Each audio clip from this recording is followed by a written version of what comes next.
नमस्कार मित्रों, मैं हूं सुशील कुमार और मैं आपका हमारे कोचिंग के इस YouTube चैनल पर स्वागत करता हूं, जिसका नाम है श्री राम कोचिंग क्लासेज। आज हम हिंदी व्याकरण के दूसरे प्रश्न पत्र को हल करेंगे।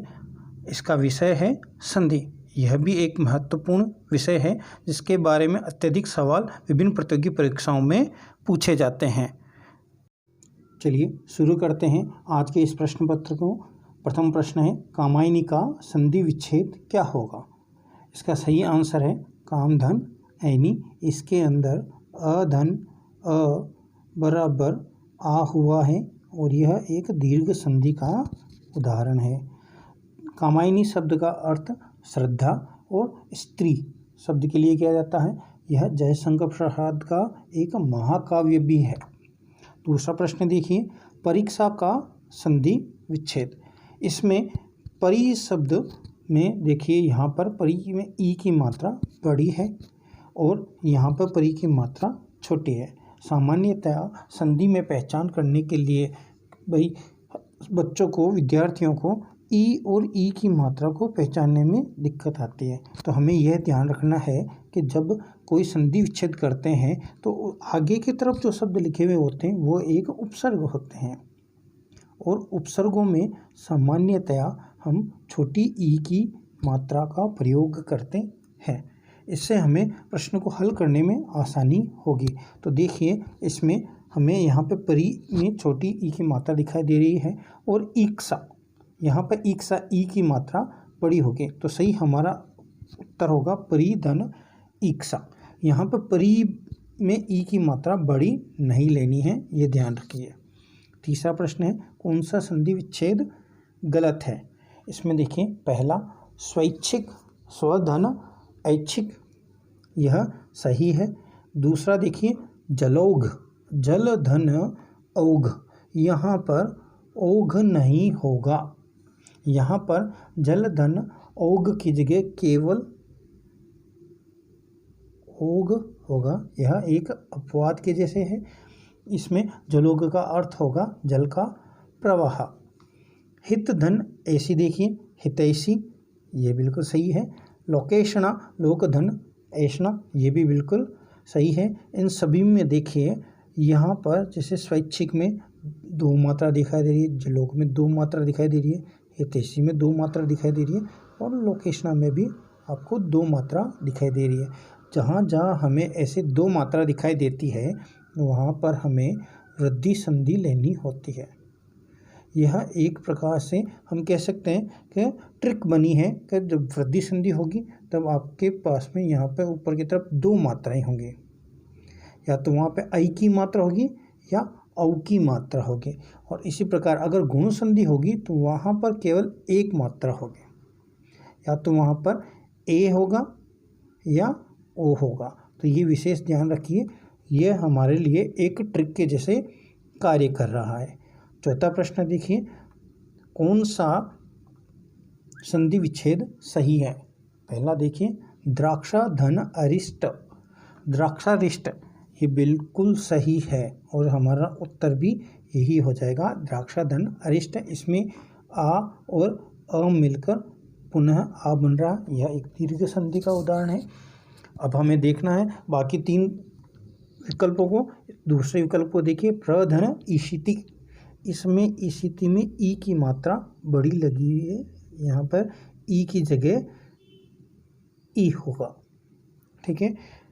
तीसरे ऑप्शन को देखिए, स्वधन ऋणी बराबर स्वऋणी करा है, यहाँ पर ई छोटा दिया गया है, यहाँ पर ई छोटे की जगह पर ई होगा, इसलिए ये गलत है।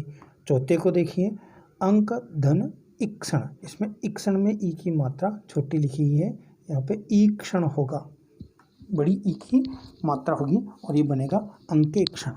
इन सब में देखिए, इन तीनों में बाकियों में देखिए, यहाँ पर एक मात्रा, यहाँ पे भी एक मात्रा, ठीक है। तो इन दोनों में गुण संधि होगी। पांचवा प्रश्न देखिए, किसमें गुण संधि नहीं है? पहला ऑप्शन है प्राप्तोदक।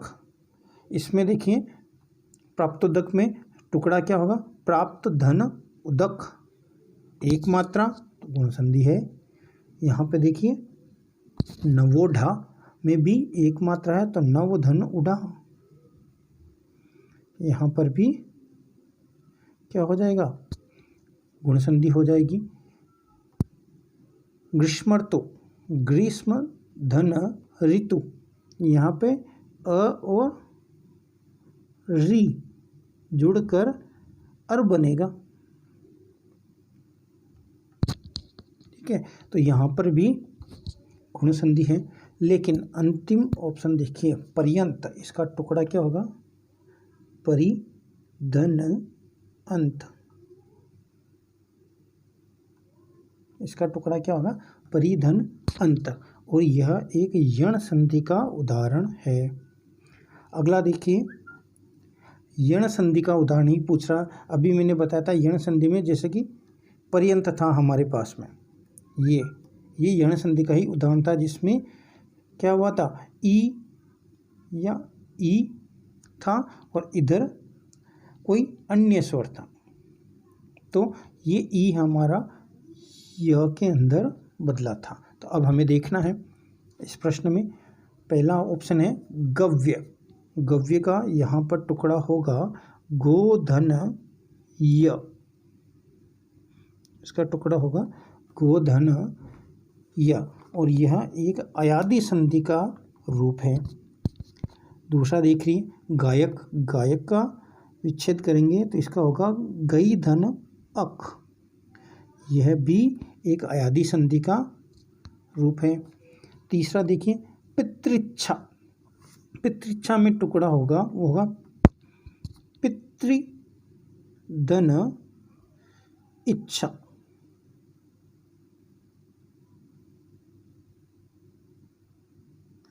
यहाँ पे पितृधन इच्छा होगा, यहाँ पे री और री के सामने ई है तो इसका क्या बनेगा, यहाँ पर र बनेगा। ठीक है, और वह त और र मिलकर हमारे त्र बनेगा, इसलिए यह यण संधि का उदाहरण है। तो ये हमारा इस प्रश्न का उत्तर हुआ पितृच्छा। चौथे ऑप्शन को देख लीजिए देवर्षि, इसमें टुकड़ा करेंगे तो ये हमारा होगा देवधन ऋषि, ये पुनः वही ग्रीष्म ऋतु की जैसे ग्रीष्मधन ऋतु, यहाँ पे देवधन ऋषि, तो यह गुण संधि का उदाहरण हो जाएगा, इसलिए हमारा सही आंसर गया है इसमें पितृच्छा। सातवां प्रश्न देखिए कौन सा संधि विच्छेद गलत है। इसमें देखिए पहला ऑप्शन दे रखा है अहर्निश, अहन धन निशा, यहाँ पर ये बिल्कुल सही है। यहाँ पर निशा में आ की मात्रा दी है, लेकिन जब संधि होती है तो विशेष ध्यान रखें संधि होने के बाद में निशा का निस हुआ है। यह व्यंजन संधि का ही एक विशेष रूप है जिसमें अहन का आहर हो जाता है। दूसरा देखें कुलटा, कुल धन अटा, बिल्कुल सही है। यहाँ पर अ और अ मिलकर आ होना चाहिए तो कुलाटा होना चाहिए था, लेकिन ये एक अपवाद है, यहाँ पे कुल धन अटा का उल्टा ही होगा। तीसरा ऑप्शन कौनते, कुंते धन अय दिया है, यहाँ पे अय की जगह ए होगा, तो ये कुंती धन ए से ये कौनते ही बनेगा। ठीक है, इसलिए यहाँ पर हमारा इस प्रश्न का उत्तर हुआ कौनते, जिसमें अय दिया हुआ है, सही उत्तर होना चाहिए था एय। राघव देखिए रघुधन अ, इसी तरह मानव का मनुधन अ, लघुधन अ का लाघव। ठीक है, तो सही उत्तर गया हमारा 3 कुंती धन अय। अगला प्रश्न देखिए उद धन मुख की संधि होगी, यहाँ पर हमारे पास में है द, ये अपने वर्ग का तीसरा है। फिर बाद में देखिए मुख, मुख में म है, ये अपने वर्ग का अंतिम यानी कि पंचम वर्ण है, प फ ब भ म, और यहाँ पे त थ द। इस तरफ तीसरा वर्ण हो, पहला या तीसरा वर्ण हो, और इस तरफ पांचवा वर्ण हो, तो ये प्रथम या तृतीय वर्ण जो होगा वह उसी वर्ग का पंचम वर्ण में बदल जाएगा। तो यहाँ पर द है तो द का पंचम वर्ण क्या होगा, न हलंत होगा, इसलिए यह द जो है वो न हलंत में बदलेगा और हमारा सही आंसर जो निकलेगा वो निकलेगा उन्मुख। अगला देखिए, व्यंजन संधि का शुद्ध या सही रूप वाला विकल्प नहीं है। इसमें देखिए बृहत धन नल, बृहन्नल, ठीक है, ये क्या है, ये एक अर्जुन का स्त्री रूप जो था, हमने महाभारत देखिए, महाभारत में अर्जुन का एक स्त्री रूप दिखाया जाता है अज्ञातवास के समय, उस वक्त उसका जो नाम था वो यही था बृहन्नल। ये देखिए यहाँ पे प्रथम वर्ण है, यहाँ पे पंचम वर्ण है जुड़ा, तो त अपने अंतिम पंचम वर्ण में बदल गया बृहन्नल, ये सही है। दूसरा देखिए तीर्थंकर, इसमें देखिए तीर्थंकर, तीर्थंकर म है और इधर क है, म पंचम अक्षर है और इधर प्रथम अंक आया, तो ये म जो है उस अगले वाले के अंतिम वर्ण में बदल गया। तो क का अंतिम वर्ण जो होता है वो क्या होता है, अंग ही होता है, इसका हलंत रूप, इसलिए तीर्थंकर बन गया। अकिन प्लस चन, ठीक है, इसमें अकिंचन करा है, यहाँ पर न है, न की जगह यहाँ पर म होगा, यहाँ पे वर्ड होगा अकिम धन चन और उसका जो संधि होगा वह बनेगा अकिंचन। यहाँ पे म होना चाहिए और इधर प्रथम वर्ण है, तो इसी प्रथम वर्ण का म जो है इसी प्रथम वर्ण के पंचम वर्ण में बदल जाएगा, तो ये बनेगा अकिंचन। और अकिंचन का अर्थ होता है जिसके पास कुछ भी ना हो, दरिद्र हो, वह कहलाता है अकिंचन। यहाँ पे किम धन नर है, किन्नर है, ये देखिए म है और इधर न है, तो म इसी की पंक्ति का पंचम वर्ण में बदल गया और न का पंचम वर्ण न ही होता है, इसलिए म आधे यानी कि हलंत वाले न में बदल गया है। 10वां प्रश्न देखिए, कौन सा संधि विच्छेद गलत है। पहला है सुधन स्मिता, सुस्मिता, ये सही है। निस्धन तेज, निस्तेज, इसमें देखिए यहाँ पे षटकोण वाला स दिया गया है, जबकि ये किसमें बदलेगा, ये बदलेगा निस्तेज, इसमें स सड़क वाले में बदलेगा। यहाँ पर सस धन ती है, षष्टी है, बिल्कुल सही है। अनुधन संगी है, ये अनुषंगी बन गया, ये भी सही है। इसलिए हमारा इस प्रश्न का उत्तर जो होगा वह क्या होगा, निस्तेज। अगला देखिए, अगले प्रश्न में देखिए 11वां प्रश्न, कौन सा विसर्ग संधि का सही शब्द रूप नहीं है। पहला ऑप्शन दे रखा है मनोकामना।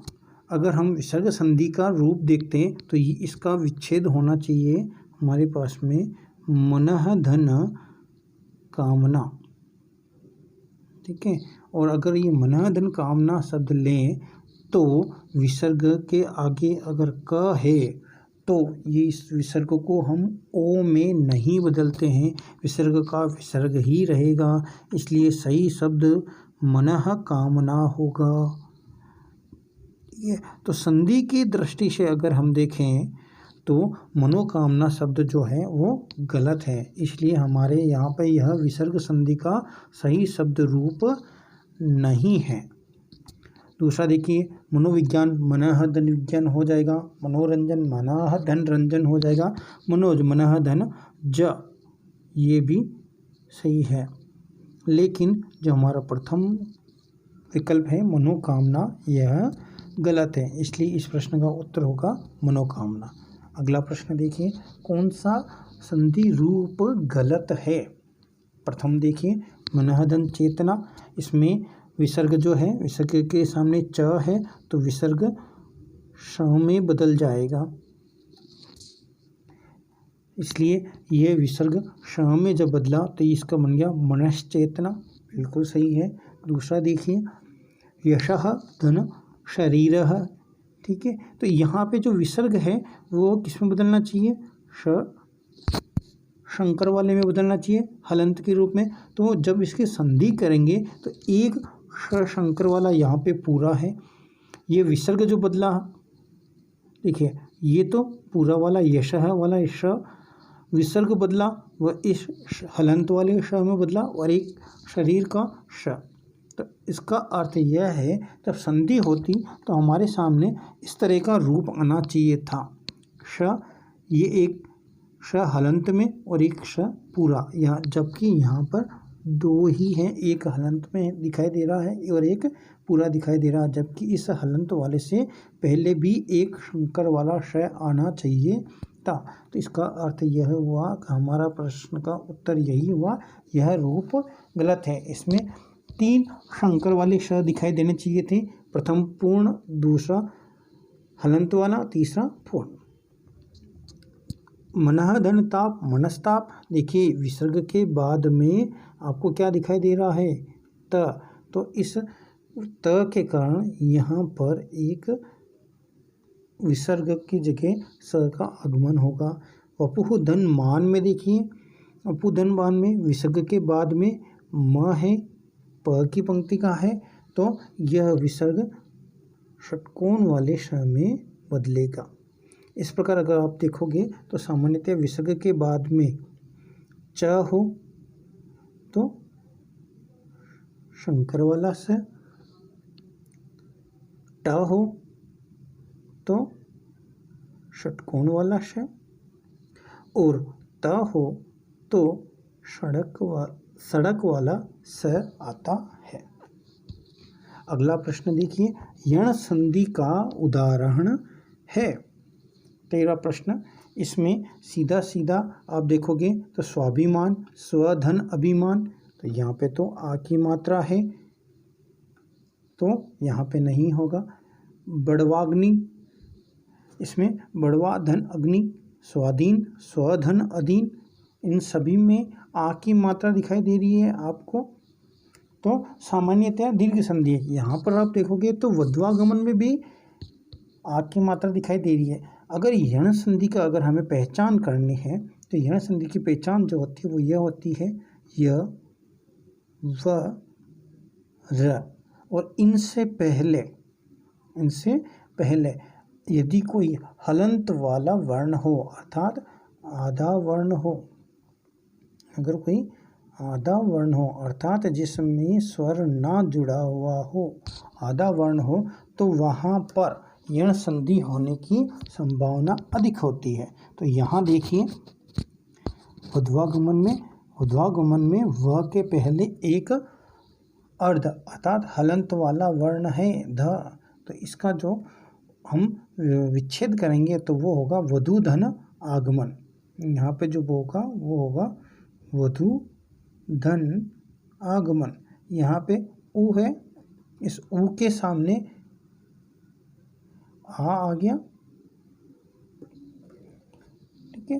तो वधु के सामने आ आया तो यह उ किस में बदल गया, व में, और यह एक यण संधि का ही उदाहरण है। तो सही उत्तर हो गया हमारा वध्वागमन। अगला प्रश्न देखिए, राकेश का संधि विच्छेद क्या होगा। सामान्यतया विद्यार्थी इसमें प्रथम विकल्प को देखेंगे, राक धन ईस, उन्हें बिल्कुल सही से लगेगा कि हाँ अ और ई मिलकर एक ही मात्रा बनी है और एक राकेश शब्द बन गया है, जो आसानी से विद्यार्थी इसको हल करेंगे और आगे बढ़ जाएंगे। जबकि सही रूप में देखें तो इसका उत्तर होगा राका धन ईश, इसमें आ धन ई होगा। विद्यार्थी विशेष ध्यान दें, इसमें विद्यार्थी राक धन ईस करने की कोशिश करेंगे, जबकि सही आंसर होगा राका धन ईस। राका का अर्थ क्या हुआ यहाँ पे, रात्रि, और रात्रि का ईस कौन होता है, चंद्रमा। अगला प्रश्न देखिए, सही संधि विच्छेद नहीं है। प्रौढ़, प्रधन ऊढ़, बिल्कुल सही है। वे यह एक अपवाद है। सामान्यतया प्रधन ऊढ़ का प्रौढ़ होना चाहिए था, लेकिन प्रौढ़ हुआ है, ये एक अपवाद है। दूसरा देखिए, संसद सत्र, इसका विच्छेद जो किया गया है वो संसद धन सत्र किया गया है, यह सही है। अगला देखिए, अर्धरोष्ट, इसमें अधर धन उष्ट किया गया है, ये उष्ट नहीं होगा, यहाँ पे ऊ की जगह ओ होगा, अर्थात हमारा यह जो उत्तर है वो गलत है। विद्यार्थी विशेष ध्यान दें, प्रौढ़ एक अपवाद है। यहाँ पे सामान्यतः प्रधन ऊढ़ की करने पर संधि के नियम के अनुसार तो प्रौढ़ होना चाहिए था, अर्थात विद्यार्थियों को यहाँ पे ई की मात्रा दिखाई देगी, जबकि ये एक अपवाद है, इसमें औ होता है, इसलिए इसमें सभी विकल्प गलत नहीं है। इसमें कौन सा विकल्प गलत है? केवल अधरोष्ट। 16वां प्रश्न देखिए, कौन सा सही संधि रूप नहीं है?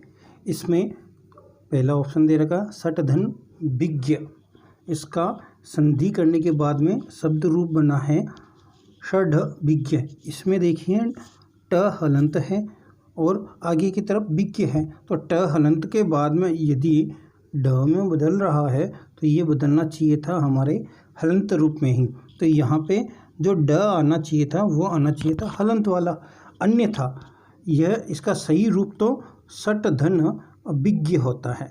इसका सही रूप होगा हमारा सट धन अभिज्ञ।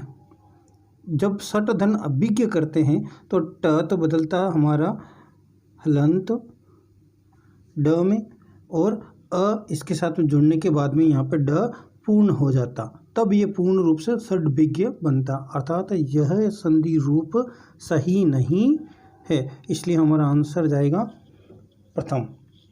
17वां प्रश्न देखिए, कौन सा विसर्ग संधि का सही रूप नहीं है? इसमें देखिए पहला है धनु धन टंकार।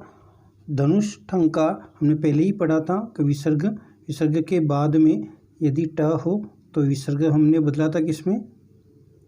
षटकोण वाले श में।